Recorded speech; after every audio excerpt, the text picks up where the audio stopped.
Mr. Spencer Tillman, big fan of you. You've done some things that a lot of guys aspire to do as far as being a player, and then crossing over and getting on the other side of the camera. So for that, I want to say thank you. Thank you. And again, I would like to get your take on what's the difference between you playing back with the Oilers and the guys playing right now? Yeah, during my era with the Oilers and the 49ers, I think the fundamentals of the game were pretty much the same. I mean, 3-4 defenses and 43 defenses were around, and at the time, all the craze offensively was about Bill Walsh and the whole West Coast offense and that style and all of the derivatives that kind of came off of that. But it was a fun era. It has certainly morphed into a pure passing league today.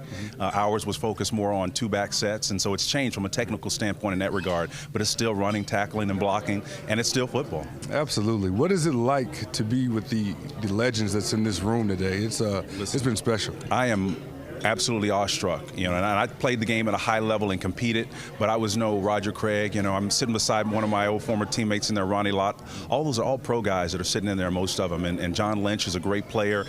Deacon Jones will be in the audience, and some of those guys you read about as a little kid. I used to collect the cards and so forth growing up, and I can only imagine that you would hope to be able to aspire one day to be in their positions and to listen to them talk to one another and trade stories. Sitting next to Floyd Little, who was a running back, a great Bronco running back, to me was a little bit of nirvana.